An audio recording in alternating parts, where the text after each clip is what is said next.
aqui. Sabemos que é a obra do Senhor e nós temos muitos obreiros preparados, capacitados, assim como os irmãos aqui no nosso meio, e aprove o Senhor nos escolher para estar aqui hoje. Eu quero ser bênção na vida da igreja nessa noite e canal de Deus. Vamos estar lendo o livro de Esdras, né? Que é o livro-chave da nossa campanha de oração, que está em Esdras 8, e o capítulo 21, e até o versículo 23, que diz assim. Amém? Então apregoei ali um jejum junto ao rio Ahava, para nos humilharmos diante da face do nosso Deus. Para lhe pedirmos caminhos direito para nós e para nossos filhos e para toda a nossa fazenda, porque me envergonhei de pedir ao rei exército e cavaleiros para nos defenderem do inimigo no caminho, porquanto tínhamos falado ao rei, dizendo: a mão do nosso Deus é sobre todos os que o buscam para o bem, mas a sua força e a sua ira sobre todos os que o deixam. Nós, pois, jejuamos e pedimos isso ao nosso Deus, e moveu-se pelas nossas orações. Nós vamos estar lendo Atos, que é a palavra que Deus colocou no nosso coração. Atos capítulo 3 e o versículo 1. Atos capítulo 3, o versículo 1.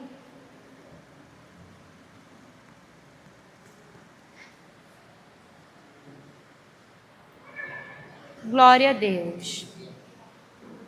Toda a honra e toda a glória seja dada ao Senhor nesse lugar. Amém? E diz assim a palavra do Senhor Jesus: e João, e Pedro e João, junto ao templo, a hora da oração, a nona, ou seja, às 3 da tarde, e era trazido um varão que desde o ventre de sua mãe era coxo, o qual todos os dias punham à porta do templo, chamada Formosa, para pedir esmola aos que entravam. Ele, vendo a Pedro e a João, que iam entrando no templo, pediu que lhe desse uma esmola, e Pedro, com João, fitando os olhos nele, disse: olha para nós. E olhou para eles, e esperando receber alguma coisa, e disse Pedro: não tenho ouro, não tenho prata, mas o que eu tenho, isto eu te dou. Levanta em nome de Jesus Cristo Nazareno e anda. E tomando-o pela mão direita, o levantou. Logo os seus pés e tornozelos se firmaram. E saltando ele, pôs-se em pé e andou e entrou com ele no templo, com eles, andando e saltando e louvando a Deus. E todo o povo viu andar e louvar a Deus. E conheciam, pois, ele era o que se assentava a pedir esmola à porta formosa do templo. Ficaram cheios de pasmo e de assombro pelo que lhe acontecera. Amém?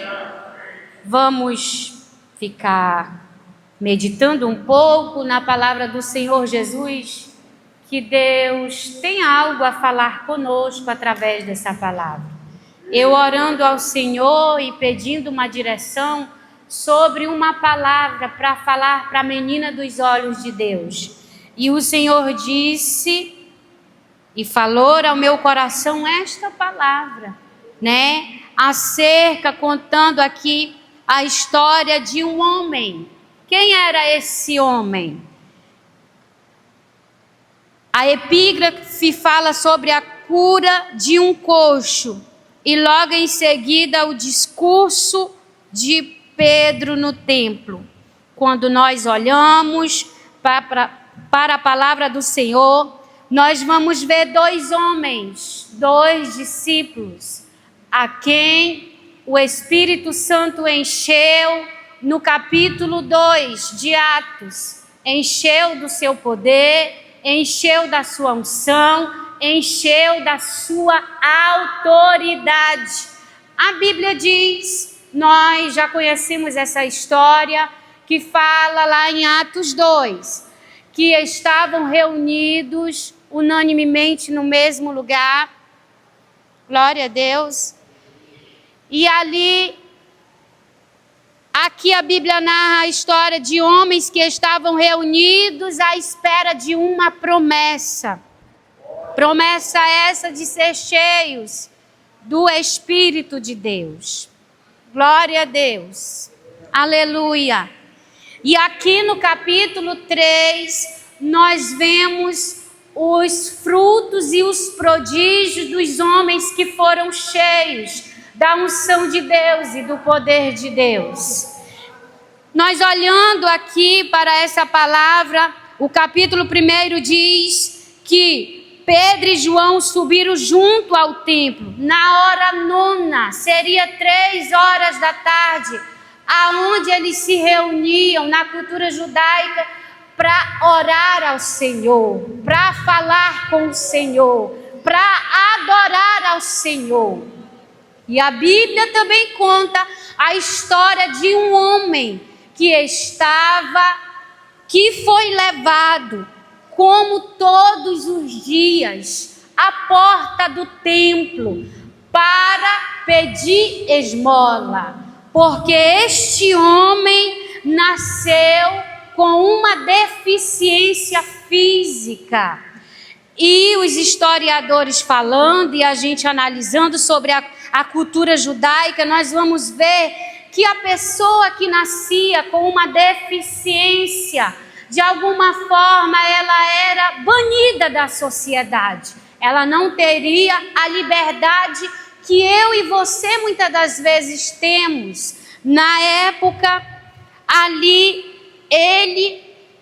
alguns homens o levavam todos os dias e era favorável para ele, porque todos os dias estavam ali se reunindo pessoas no templo e também era uma porta aonde ele era abençoado para viver melhor.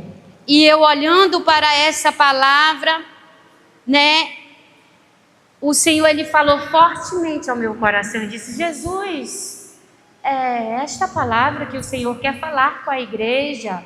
E o Senhor falava ao meu coração que sim, que ele tem as suas formas de falar, sua forma de agir. E quando eu lendo a palavra e estudando, aqui no versículo 2 diz que ele era trazido, um varão que desde o ventre, como eu falei, né, todos os dias estava lá ele, quem? O coxo, né, esperando uma esmola, esperando alguém passar. Talvez alguém passava e dava a esmola que ele precisava, e alguém já passava e não dava, e era assim, dia após dia. Mas chegou um dia, né, quando nós olhamos para a palavra do Senhor, que no versículo 3 ele diz: e vendo a Pedro e João que iam entrando no templo, ele pediu, como todos os dias de rotina da sua vida, ele estava ali para pedir mais uma esmola, mas ele não sabia, irmãos, que Jesus, o Deus do céu, que estava através daqueles dois homens de Deus, iria mudar a história de um homem que desde o ventre de sua mãe estava condenado a mendigar, a ficar pedindo, a sofrer humilhação. E naquele momento, quando ele se depara com os dois homens de Deus, Pedro disse para ele no capítulo 4, logo ele fita, ele diz assim: olha para nós. Aleluia. Talvez ele ficou sem entender, né, e dizer, mas eu estou precisando de algo, né? Eu estou precisando de um recurso, eu estou precisando de umas moedas. Mas Pedro disse: olha para nós. Uma palavra de autoridade e ousadia. Pedro dizia, eu posso imaginar que Pedro olhou para ele e disse: olha para nós, quem é que tu vê, aleluia, na minha vida e na vida deste que está comigo, aleluia. E a Bíblia diz que no capítulo 5, glória a Deus, olhou esperando receber mais uma vez, irmão Fred, a esmola que todos os dias ele recebia, que todos os dias estava lá, na porta do templo. E sabe o que eu aprendo com isso? É que ele estava lá do lado de fora, mas dentro da igreja tinha um povo adorando. E me comoveu tanto porque aquele homem, ele era impedido de adorar ao Senhor dentro do templo por conta da sua deficiência. Ele era impedido. Na cultura judaica, ele era impedido de entrar dentro do templo porque ele era aleijado. Mas chegou um dia em que o Senhor olhou para aquele homem e disse que iria dar liberdade para ele. Aleluia! E quando ele fitou os olhos sobre Pedro e João, aonde ele achava que mais uma vez ele iria receber uma esmola, não é isso? E aqui diz que Pedro disse: eu não tenho o que tu quer. Eu sei que tu quer ouro, eu sei que tu quer prata, mas o que eu tenho é maior do que tu pensas. Aleluia. Tu queres ouro, tu queres prata, mas o que eu tenho é um céu para ti. Tu queres ouro, tu queres ouro, tu queres prata, mas eu tenho um Jesus revelado através da minha vida, através de João. Meu Deus. E ali glória a Deus. A Bíblia diz que ele disse: eu não tenho prata e nem ouro, mas o que eu tenho eu te dou. Em nome de Jesus, levanta e anda. Eu não tenho prata, eu não tenho ouro, mas em nome de Jesus, levanta e anda. E a Bíblia vem falar que aquele homem, a partir daquele momento, sobre esta palavra de ousadia, ele se levantou e sabe o que ele fez? Correu dentro do templo, pulando e saltando e bendizendo aquele que merecia ser adorado. E a Bíblia vem dizer que levantou um questionamento entre os fariseus, os homens que estavam ali no templo.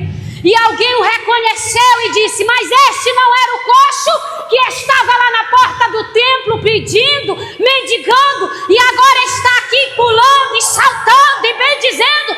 Ele disse: era eu, mas o Jesus que é na vida de Pedro, de João, fez isso comigo. Foi ele. Ah, Deus. Meu Deus. E sabe, quando nós vamos olhar para essa palavra poderosa, aonde Deus deu uma palavra de ordem através de Pedro e João, dizendo: tu te levanta. Levanta e anda. E Deus, ele tem uma palavra de ordem para nós hoje, através desta palavra. Quando o Senhor disse que ele queria falar conosco, e eu disse: Senhor, de que forma o Senhor vai falar conosco? Ele disse: da forma em que eu falei com aquele homem. Há muitos coxos dentro da minha casa, e que estão só com o corpo presente, mas a mente está ausente. Pensam que estão dentro da casa, mas estão fora. E eu, o Senhor, vou tratar e sarar como eu sarei aquele coxo. Deus vai sarar vidas aqui neste lugar, porque Ele é fiel e a palavra dEle é revelada através das nossas vidas. Oh, aleluia! Oh, aleluia! Deus é bom, irmãos. E o Senhor, Ele ama a sua igreja. Aleluia! A Bíblia diz que o que fazia aquele homem não entrar dentro do templo era porque ele tinha nascido aleijado de suas pernas desde nascença. Então era algo que o impedia de servir ao Senhor com liberdade. E Deus tem uma pergunta para você hoje aqui nesta noite. Que você fique com ela, faça uma introspectiva. O que te impede de tu servir ao Senhor com liberdade? O que te impede de tu entrar dentro da casa do Senhor, pulando e saltando de alegria? Porque o teu nome já está escrito no livro da vida. Reia Nagasoi Manaya, Reia Nagasuriandaraia, Reia Nagasuriandareia Nagasou. E a Bíblia diz que naquele momento em que aquele homem recebe tamanho milagre, não somente as suas pernas foram curadas, mas a sua alma, o seu físico foi impactado pelo poder de Deus. Por isso, aleluia, glória a Deus, que ele não se contentava, que ele não se calava, porque a obra foi completa, a vitória foi completa. Ei, crente, ei, servo de Deus, o Senhor tem obra a realizar na nossa vida.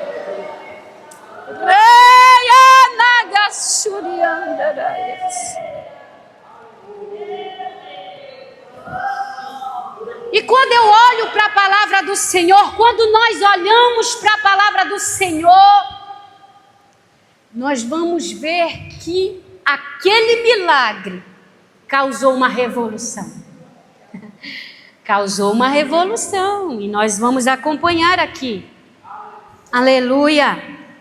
Glória a Deus! E causou um questionamento, porque eles queriam saber quem era este que tinha feito esse milagre.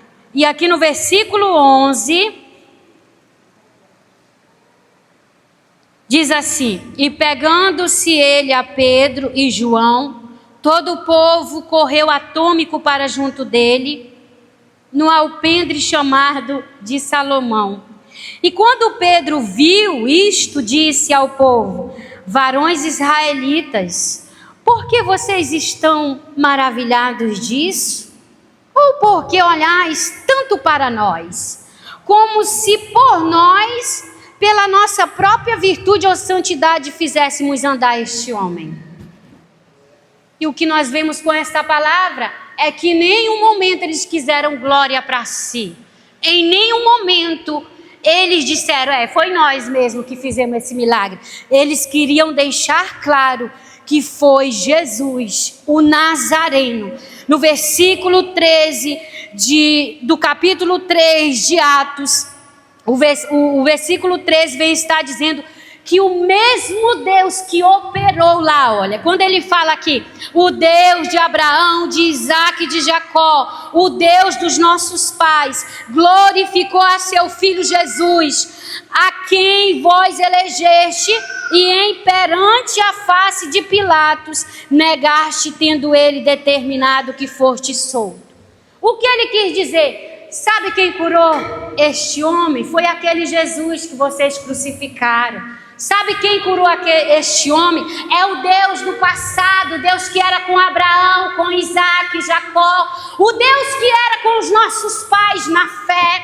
Quando eu olho para essa palavra, eu vejo o Senhor falando e dizendo: eu sou o Deus que operei lá no passado, mas também sou o Deus que opero hoje. Eu sou o Deus que operei no passado e estou a operar no presente. Deus é o mesmo e não mudou. O Deus que curou aquele homem é o Deus que tem a capacidade de nos curar hoje, de nos sarar hoje, de remover toda a impureza que há em nós. Aleluia! De tirar tudo aquilo que é impedimento e embaraço, para nós servirmos ao Senhor com liberdade. E eu creio e quero profetizar no nome de Jesus, porque esse mês de janeiro, ele é um mês profético. Por quê? Porque nós somos servos de Deus, aqui está a igreja de Deus, e você é um profeta de Deus, e pode profetizar sobre a tua casa, sobre a sua família, sobre as suas finanças, sobre os seus negócios, sobre a sua espiritualidade. Ei, Deus! Sobre a sua espiritualidade. E eu quero dizer algo para você: não se conforme da forma em que você tem vivido. É com muito tremor, irmãos, e temor que eu falo isso. E sinto o Espírito de Deus entristecido conosco muitas das vezes. Oh, aleluia! Mas o Senhor, o Deus, quem nos exorta, quem nos ensina, quem nos ama e quem nos chamou, quem nos elegeu, Ele está aqui. E Ele requer mais de nós, irmãos. Sabe, irmãos, quando o Senhor, Ele fala em sua palavra que nós iríamos orar e os enfermos iriam ser curados. Que nós iríamos orar e vidas iam ser alcançadas pelo poder desta palavra e pelo poder que há em nós, porque se verdadeiramente o Senhor está em nós, isso acontece. Mas uma coisa, irmãos, a nossa alegria não pode ser somente nessas coisas, mas é em saber que o nosso nome está escrito no livro da vida. Será que como igreja salva em Cristo Jesus, verdadeiramente nós temos nos preocupados se o nosso nome está escrito no livro da vida? Porque a Bíblia diz que o Senhor vai nos chamar, e não é por esse nome que nós temos. O Senhor vai dar um nome para nós. Aleluia! E nós temos que nos preocupar, não com ouro e nem com prata, que a traça e a ferrugem corrói, mas sim em estar com uma vida alicerçada diante do Senhor e da sua palavra, porque o que nos alegra é saber que mais cedo do que nunca Jesus está voltando, oh glória, e Ele virá nos buscar, seja em dias difíceis, seja qual for o dia, que nós não sabemos a hora, mas Jesus vai vir. Essa é a promessa de esperança que nós temos em saber que há um Deus que exige tão pouco de nós, porque o maior Ele fez por nós. Então vamos refletir aqui em Atos 2, o capítulo 42, que diz assim: Lá quando os apóstolos, eles receberam mais de Deus, Atos 2, o versículo 41, isso, né? Aí diz, de sorte que foram batizados, que de bom grado receberam a sua palavra, e naquele dia agregaram-se mais de 3.000 almas. Tá, o 2. E perseveraram na doutrina dos apóstolos, e na comunhão, e no partir do pão, e na oração. E em cada alma se havia temor, e muitas maravilhas e sinais faziam pelos apóstolos. A Bíblia diz que havia sinais e maravilhas, mas porque eles viviam unanimemente em união, em oração, em busca, consagrando, jejuando, buscando a Deus, para que esses milagres acontecessem, para que esses prodígios e maravilhas fossem revelados através deles na vida do povo. E o que é que eu e você temos feito para que o Senhor seja revelado através de mim e de você? Para que quando as pessoas do mundo olhar e dizer, eu vejo Deus na vida do irmão, eu vejo Deus na vida da irmã, porque o Senhor se revelou para mim. Meu Deus. E como igreja, nós precisamos nos levantar, como essa palavra falou com aquele coxo. O Senhor, Ele deu uma palavra de ordem e disse a ele, levanta e anda. E nós precisamos rever os nossos conceitos e voltar à prática da oração, da busca, como o Senhor quer que a nossa casa esteja em ordem. E eu quero convidar a igreja para nós, para me fazer uma oração especial.